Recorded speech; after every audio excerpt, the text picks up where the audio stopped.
This is Dr. Ralph Wilson with Web Marketing Today. I'm in San Jose at the Conversion Conference West, first of its kind, with a pioneer in the area of usability, Jakob Nielsen, one of the speakers, keynote speakers. And you've been doing a lot of studying of mobile marketing, mobile devices. I see an iPad in your lap, we're going to talk about in a minute. What I want to ask is, how can mobile marketing help my small business and other small businesses, perhaps say the hospitality industry, for an example? Talk about it, would you? Right. Well, it's a very strong emerging market and very, very rapid growth. I mean, we've talked about it for many, many years.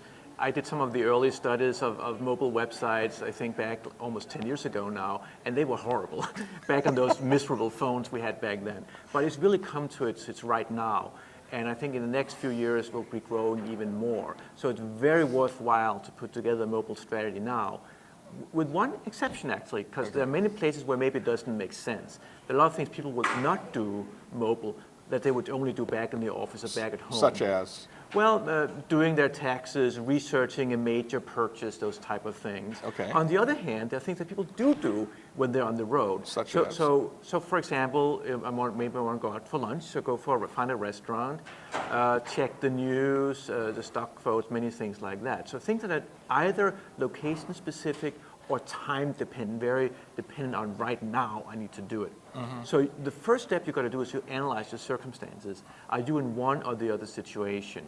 Because it doesn't really make sense to do a special mobile website or special mobile outreach if you're doing something that people are really not going to do very much on their phone. Mm-hmm. But if you are in one of those scenarios that are either time dependent or location dependent, now is the time to start thinking mobile. So some examples of those kinds of businesses might be what?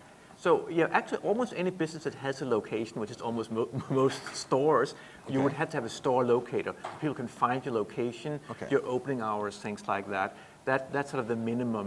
But you don't necessarily have to have everything on mobile, because again, people are not going to sit and read large amounts of text or do intensive research on complicated business-to-business purchases or services. That's not what they do mobile-wise. Now, do I need a special part of my site devoted to mobile, or do I need to make my site mobile-friendly, or both, or what? Yeah, well, those are the two different strategies, and it depends on how important mobile is. I mean, in our studies, there's just no doubt a mobile-specific site is vastly, vastly better. People just like it so much more because it's hard to touch things on the small screen if you're looking at a regular web page. And even you can make a page more mobile friendly, it's still not going to be the same. Now, if someone comes to my site, is there some way to detect if they're on a mobile device? Yes, you can detect whether they're on a mobile device, and how? In sort of doing browser sniffing, do they come in with from an iPhone or from BlackBerry or some other device like that? Unfortunately, there are several of them, so it's not so easy, but it can be done anyway.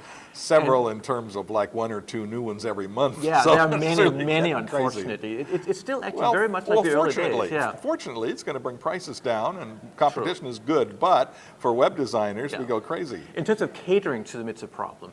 But you do have to cater to them. That's kind of the big point, if it's important to you. So what does a mobile-friendly site look like?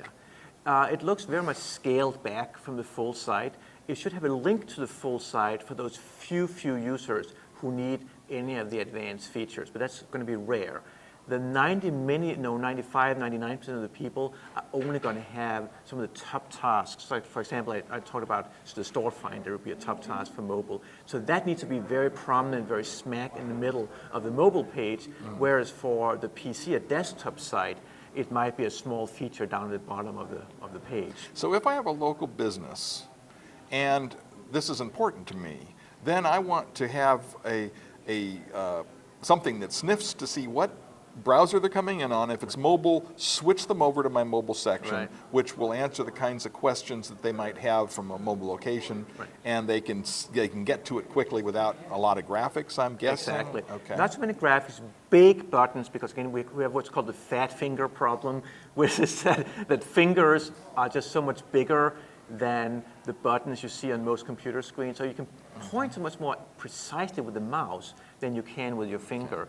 So, and again, these are almost all touchscreen Okay. devices, all the new devices. Now you've got an iPad. Yes. Show us your iPad. here. Yeah, so this is the newest Apple thing. Okay. That's actually a big mobile device. This is much bigger than the phones. For this one, you could actually provide much more information. It tends to go out after a while, but you can rotate it so it comes like that, and it's... Now, to make this work, you have to pay here, at least in California, say AT&T, $30 a month for a data feed. It's a special, well, you can actually just connect only to Wi-Fi, in which case it'll work while you're in your office or at your home. But of course, that defeats half the purpose. So you really would like to get the one that comes with So AT&T. what percentage of people overall are going to pay for that wireless fee? My guess Not is... the wireless fee, I mean the data fee. Exactly. I would guess more than half, because Really? I think that well, again, it's a guess right now because it's so early, but I think that having it with you as you're out and about is half the value of the iPad. The other half of the value just comes from sitting with it in your couch at home, and that you can do, not for free, because you're still going to pay Apple, but you don't have to pay a monthly fee to AT&T. Okay.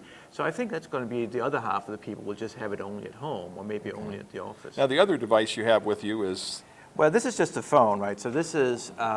which phone is that? This is an iPhone. So this is Okay. actually also an Apple phone, I have to admit that. But so this is just so much smaller. If you compare the two sizes, Yeah. right?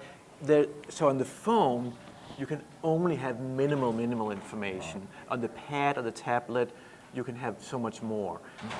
But right now, the phones are what the majority of people have, and we're only guessing about the future, of course. But I would guess that the phones will still be what most people will have, because first of all, they're cheaper, and secondly, they actually provide a lot of extra utility, which is also important, which is that, of course, you can make phone calls, Yeah, what- and just in general, put it in your pocket, which is extremely important. The big iPad, you've got to put in your briefcase, which is not as nice. Well, thanks so much for sharing with us. Tell me about your business and what you do. My company is called Nielsen Norman Group, and we do this type of research on new devices, on mobile websites, and on just regular websites as well. We do a lot of studies of that. We do user testing, see how real people actually use this technology, actually use the sites. And then we do either consulting, or we also do a series of seminars and conferences where we teach people how to do it on their own. Then you have a bi-weekly blog. Tell me the name of that again. It's called useit.com. Actually, the column is called Alertbox, and it runs on the website called useit.com and comes out every 2 weeks. And it has kind of snippets of really helpful usability kind of information that kind of keep you up in this whole field. Right. It's super. So it just publishes in sort of news findings from all this research that we do with real people, which is, I think, is the important thing. Well, thanks so much for sharing with us. It's been my joy and pleasure. This is Ralph Wilson with Web Marketing.